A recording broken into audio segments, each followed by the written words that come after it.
Hey, taking it to the next level right here. Welcome back, everybody, to Open. Hi, and welcome. I'm your host, Bob Lee. If you missed any part of the show or want to find out more about BronxNet's other programs, visit us online at bronxnet.org. A living wage is a wage which is based upon the cost of living in a certain area rather than an arbitrary minimum. Under the ideal living wage, someone who works an ordinary 40-hour per week job will be able to afford shelter, food, health care, and other basic necessities of life. Living Wage NYC is an organization dedicated to making sure you get those comforts. And here to tell us more are two representatives from the Living Wage NYC, Reverend Q English and Reverend Dr. Reverend Raymond Rivera. Doctor, welcome to the show. It's my pleasure. Q. My pleasure. Always Bob. a pleasure, Rev. Yes. How did you guys start this?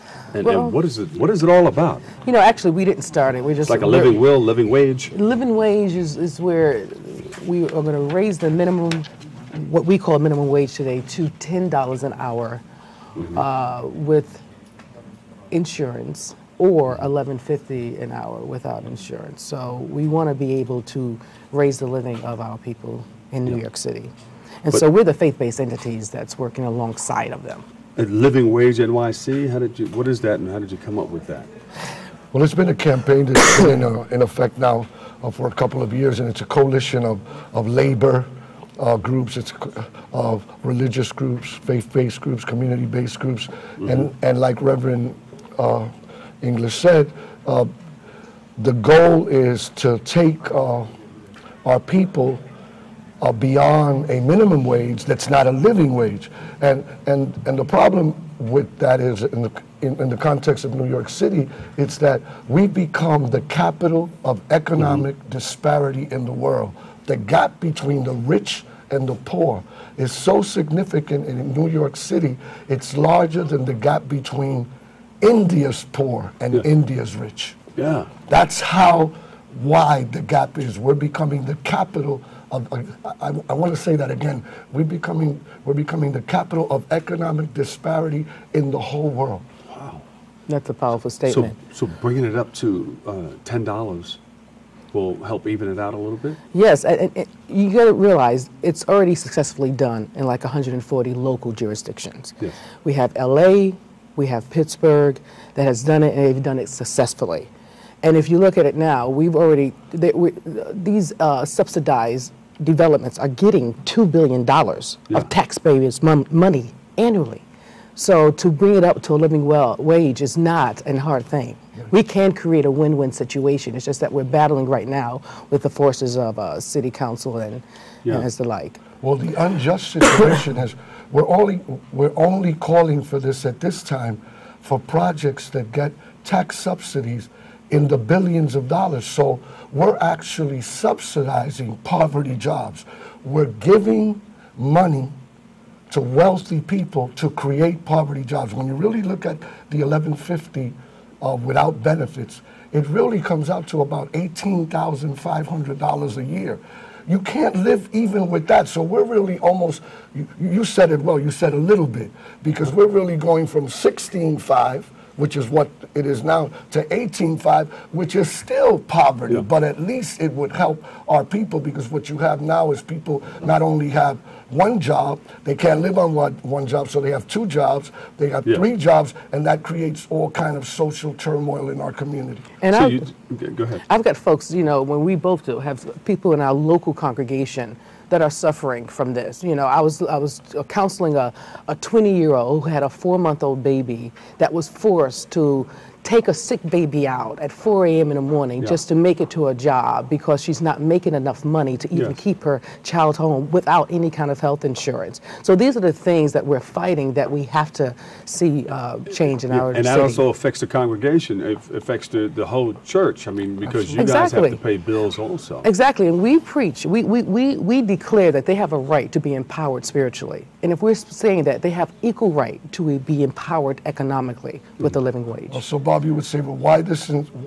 isn't this happening? It sounds logical. Well, there are economic interests, and the battle started right here in the Boogie Down Bronx. There was the Kingsbridge Armory. I don't know if you're familiar with that issue.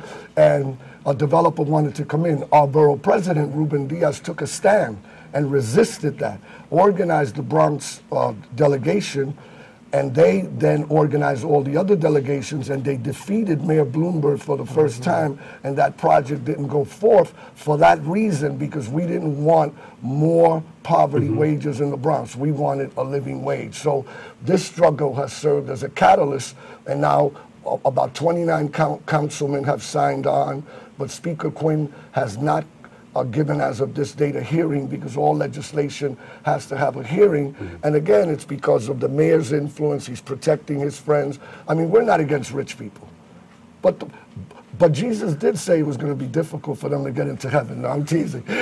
but what I'm saying is there's a lot of economic interest that want to keep, and this affects particularly people of color, want to keep them at a level where they can't sustain their families. The argument is that it would take business away from the city. That's not true. San Francisco has done it. Pittsburgh has done it. LA has done it, and it has not driven away business from the city. But Doctor, you're saying the money is there from the taxpayers, right? Yeah. The money is there, but the money is somebody there. else gets it, and it's not trickled.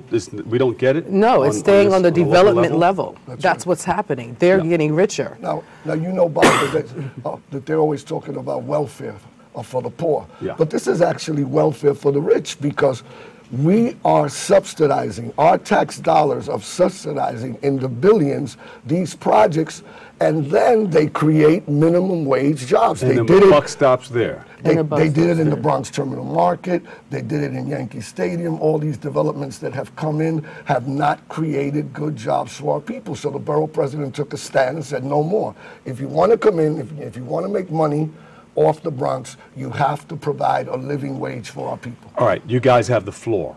What do you want the public to know? We What do want you the want our public to politicians to know? call. We want the public to call their city council people and tell them to pass the Fair Wage of New York Act now. Now we want a hearing with city council people. We have 29 on board. There's just a few that we're still pulling the strings on. We have over 80 faith-based entities on board. So we're becoming the voice to the voiceless. We're not going away. January 14th, we had a major campaign from MLK Day where over 2,000 was present, including John Liu, a Bronx Borough president, several council people. So we're not going away. We're going to see this thing through. We need the people to make a phone call, write a letter to their city council people and asking them and actually demanding them to have that passed now. And what about the people who are holding it up? What do you tell them? Well, we're telling them that our people are waking up, and I just want a word to all of our churches, pastors, all of our... This is a spiritual issue, because the problem with our church is they think this is not spiritual, this is political. Yeah. This is a spiritual issue. Being able to provide for your family is a spiritual issue. So put it on your intercessory prayer list, fast about it, pray about it, but beside that, come out and support it. Don't divide the spiritual from the social. This is a holistic issue. It's a spiritual issue. It's Christ-centered for those that are Christians. But at that rally, we had Jews, we had imams. It was interfaith, because in every faith tradition, there's a value on serving the poor. So basically, this is an issue that should be at the top priority of all our ministries. Is there something else coming up that can help create the awareness a little more? Yes, they have to stay tuned. They need to go online to our websites, and we have given those, to your folks, to your producers. So they need to go online and stay tuned. We'll have an event in March, and there'll be another event in April. All right, thank you so much. Reverends Q English and Reverend Dr. Raymond Rivera, thank you so much. It's my pleasure. Thanks for Very having good me. information. Thank you so much. All right, don't go anywhere, everybody. We got to take another break, but stay tuned because, well, we're going to kick off Black History a month early as we share with you a powerful song by singer David M. Stay right there on Open.